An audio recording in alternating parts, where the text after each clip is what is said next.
عمران علی، مسلم town, Lahore, پوچھتے ہیں کہ ابن صفی مرحوم اور ان کی فیملی کے حوالے سے اگر کچھ یادیں باتیں آپ کے دل و دماغ میں موجود ہیں تو پلیز ہم سے شیئر کیجیے۔ عمران علی صاحب، میں بہت مداح رہا ہوں، مجھے لکھنے کی طرف لانے میں جن چند لوگوں کا رول ہے ان میں ابن صفی صاحب، اللہ گری کرے، میں تو اکثر ان کی برسی مس نہیں کرتا، اس پہ کالم لکھتا ہوں۔ ان کے بیٹوں کے ساتھ میرا تعلق رہا ہے، لیکن ابن صفی صاحب سے سوائے ایک انٹرویو کے، آئی واز ویری ینگ، میرا خیال ہے میری عمر اس وقت ہوگی کوئی 21 سال کی، کراچی میں انٹرویو کیا تو میں نے ان سے ایک سوال پوچھا تھا، مجھے آج بھی یاد ہے۔ تو میں نے کہا کہ سر مجھے یہ بتائیں کہ اگر ایک لائبریری ہو اور اس میں فلاں فلاں فلاں لوگوں کی کتابیں ہیں تو آپ کی کتابیں ان میں کہاں موجود ہوں گی؟ تو مسکرائے اور کہنے لگے کہ نہیں، میری کتابوں کی جگہ ریکس پہ کہیں بھی نہیں بنتی، میری کتابیں لوگوں کے سرہانوں کے نیچے ہوتی۔ ایک بات۔ دوسری بات، میرے والد اللہ غریق رحمت کرے بہت پڑھے لکھے آدمی تھے، اور ان کو جو پتہ چلا کہ میں جاسوسی ناول وغیرہ پڑھنے لگا ہوں تو انہوں نے اس بات کا برا منایا، بیکاز وہ ظاہر ہے وہ چاہ رہے تھے کہ میں نصابی کتب پہ توجہ دوں، اور اب باقی ان کی خواہش تھی کہ میں ان کی لائبریری سے استفادہ کروں، جو ظاہر ہے وہ 6 7ویں 8ویں کے بچے کا تو کام نہیں ہوتا۔ لیکن آئی رین تھرو آل ہز بکس۔ آنا لائبریریاں ہمارے زمانے میں ہوتی تھیں، تو میں باتھ روم میں جا کے بیٹھ جاتا تھا چوری اپنے والد سے، کہ ان کو نہ پتہ رہے کہ میں ابن صفی پڑھ رہا ہوں، تو میں باتھ روم میں جا کے گھنٹہ گھنٹہ بیٹھا رہا۔ وہ مجھے لے گئے ڈاکٹر کے پاس، وہ ہمارے فیملی ڈاکٹر تھے، شمس الدین، بزرگ تھے، ترکی ٹوپی ان کی ہوتی پھندنے والی، تو وہ لے گئے کہ بھی اس کا کو پتہ نہیں، ان کو ہو گیا کہ بھی اس کو معدے کا کوئی پرابلم ہے، یہ بیٹھا رہتا ہے۔ تو وہ فادر میرے اٹھ کے، ڈاکٹر شمس صاحب جو تھے ان کا گھر اوپر تھا، نیچے کلینک تھا، تو والد میرے ان کے واش روم میں گئے، تو میں نے ان کو کہا، میں نے کہا uncle, he was like a family member, وہ بھی جالندھر کے تھے، تو میں نے کہا انکل میرا کوئی پرابلم نہیں ہے، میں چھپ کے ناول پڑھتا ہوں۔ تھوڑا پریشان ہو کے مجھے کہنے لگے کہ کس قسم کے ناول پڑھو؟ تو میں نے کہا جی میں ابن صفی صاحب، وہاں سے پڑھے۔ انہوں نے کہا ٹھیک ہے ٹھیک ہے ٹھیک ہے، میں ہینڈل کر لوں گا۔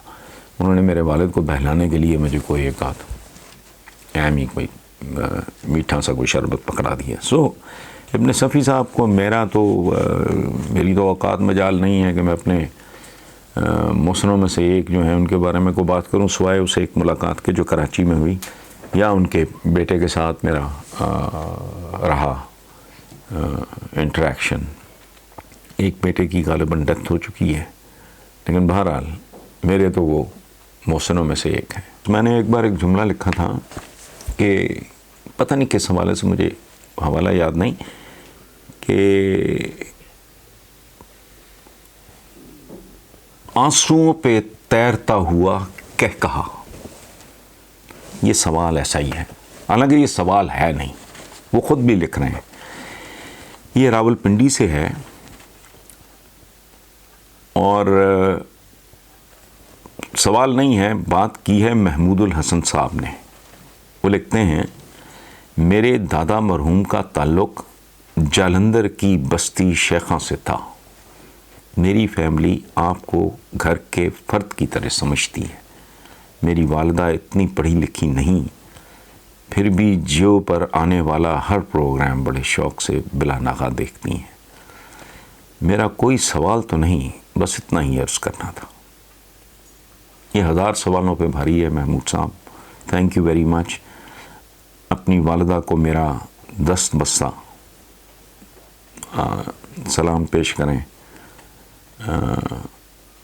اللہ ان کا سایہ آپ کے سر پہ سلامت رکھے۔ I lost my mother about 2+ years ago، تو مجھے اندازہ ہے یہ چھاؤں کتنی قیمتی ہوتی ہیں۔ اور اپنی والدہ کو میرے سلام کے ساتھ یہ بتائیے کہ میرا عالی محلہ کہتے تھے اس کو، جہاں میں گیا ہوں وہاں، لیکن اب وہ بالکل کمرشل ہو چکا، 100%، ایک بھی گھر نہیں ہے، میں جلندھر گیا ہوں، عالی محلہ کہتے تھے، وہاں ایک بزرگ کا مزار ہے، ناصر الدین،